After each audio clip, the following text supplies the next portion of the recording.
24 का चुनाव ट्रेलर बिहार से नीतीश ने लॉन्च कर दिया है। माहौल एकदम टाइट है। हालांकि उनका फैसला जैसा भी हो, किसी को पसंद आया हो या नहीं, उन्होंने 9वीं बार बिहार के मुख्यमंत्री के तौर पर शपथ ले ली है। इसी पर किसी ने बड़ी अच्छी बात लिखी है कि बिहार देश का एकमात्र ऐसा राज्य है जहां सरकार कभी नहीं बदलती, सिर्फ विपक्ष बदलता है। वहीं फिर एक बार चाचा गिरगिट से भी बदतर हो गए और मोदी जी द्वारा बताए नीच और गिरे हुए नीतीश जी को मोदी जी ने गले लगाकर बधाई भी दे दी। जहां इंडिया महागठबंधन के सूत्रधार ने ही इंडिया गठबंधन को टाटा बाय बाय बोल दिया हो, वहां देखने वाली बात है कि आगे 24 का चुनाव का माहौल क्या होने वाला है। बिहार में अभी आरजेडी और कांग्रेस को नए मैदान में नए सिरे से बाउंड्री से लेकर पिच की पूरी तैयारी करनी होगी। ये सब तो फिर भी ठीक है, लेकिन अब आगे क्या होगा? क्या लालू वापस हो जाएंगे अंदर? पूरी जानकारी के लिए वीडियो को अंत तक देखिएगा। स्वागत है आपका देश नीति में, मैं गेटी भाव्या।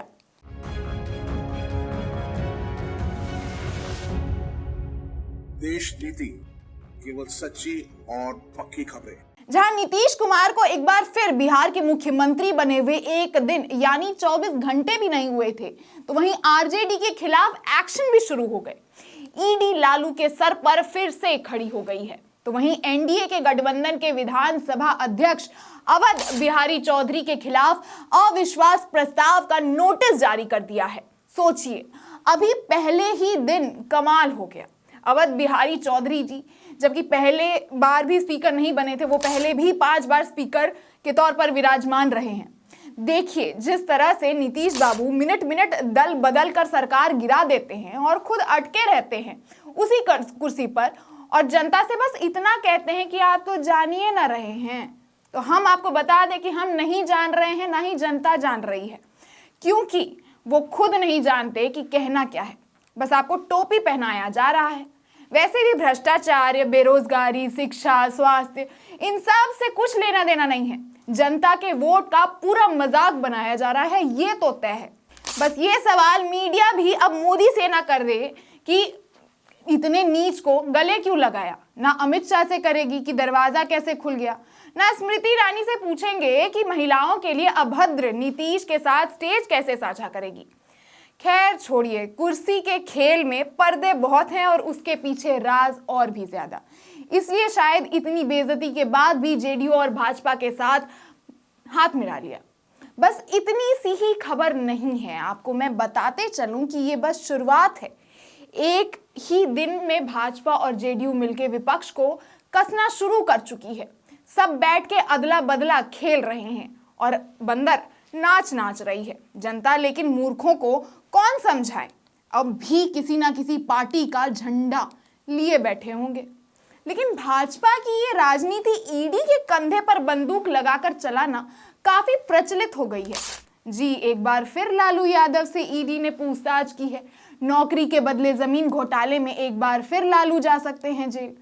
खबर लेकिन अभी भी बाकी है मेरे दोस्त, क्योंकि आपने ऐसे दिमाग घुमाने वाली अभी बस ट्रेलर ही देखा है। फिल्म अभी आने वाले 5 साल चलेगा। 24 चुनाव भी तो आ ही रहा है और हमारे इंडिया गठबंधन के सूत्रधार ऐसे पहले और अभी तक के इकलौते नेता नीतीश कुमार ने धोखा की परिभाषा एक बार फिर बदल दी है, जिसकी उम्मीद शायद ही किसी को रही होगी। अभी बिहार में राजनीति पर कहर टूटा ही था कि एनडीए ने आरजेडी और कांग्रेस को संभलने तक का वक्त नहीं दिया। कह सकते हैं कि राजनीति इसी का नाम है जहां अक्सर नाव किनारे में ही डूबते हैं। आज लालू यादव की पेशी है और कल उनके बेटे तेजस्वी यादव की। दिल्ली से बिहार ईडी पहुंची सिर्फ लालू यादव से पूछताछ करने के लिए। पर्यावर्तन निदेशालय यानी ईडी को अपराध की आय से प्राप्त संपत्ति का पता लगाने हेतु अन्वेषण करने, संपत्ति को अस्थायी रूप से संलग्न करने और अपराधियों के खिलाफ मुकदमा चलाने और विशेष अदालत द्वारा संपत्ति की जब्ती सुनिश्चित करवाने हेतु पीएमएलए के प्रावधानों के परिवर्तन की जिम्मेदारी दी गई है। लेकिन वो कभी बीजेपी के नेता के ठिकानों पर या उनसे पूछताछ करते हुए दिखी नहीं है। आपने अगर देखा हो तो कमेंट करके जरूर बताइएगा, मुझे ऐसी कोई खबर नहीं मिली। उल्टा आपको याद हो कि हेमंत विश्व शर्मा जब कांग्रेस में थे तब ईडी का क्या रवैया था उनके खिलाफ, और अब कोई नामो निशान भी नहीं है।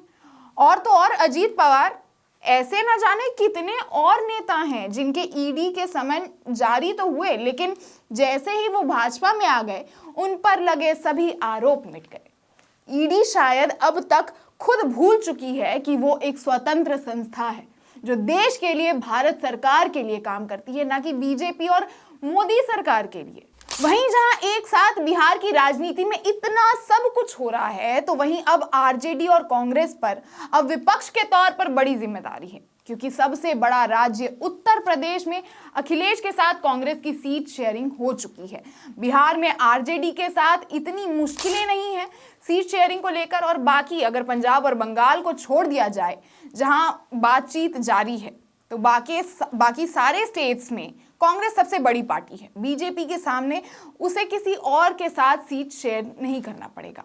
लेकिन इंडिया गठबंधन के लिए ये परेशानी वाली बात है, क्योंकि अब तक जो भी स्ट्रैटेजी तैयार हुई होगी चुनाव को लेकर, नीतीश के जाने के बाद अब सब कुछ नए सिरे से प्लान करना पड़ेगा। अब देखना यह है कि क्या बिहार में भी भारत जोड़ो न्याय यात्रा के लिए रुकावट आएगी, जैसे कि बाकी बीजेपी के सरकार वाले प्रदेशों में आई, और 24 चुनाव पर नीतीश के इस फैसले का क्या असर होगा। लालू यादव क्या बच पाएंगे ईडी से, और बीजेपी सरकार का ये ईडी का खेला कब तक ओपोजिशन को तोड़ेगा। आप भी अपने विचार हमें कमेंट बॉक्स में बताएं, और वीडियो अगर पसंद आया हो तो इसे लाइक और शेयर भी जरूर कीजिएगा। चैनल को सब्सक्राइब करना बिल्कुल मत भूलिएगा, और हमारे आजाद पत्रिका को सपोर्ट कीजिएगा, और देखते रहिए देश नीति। धन्यवाद।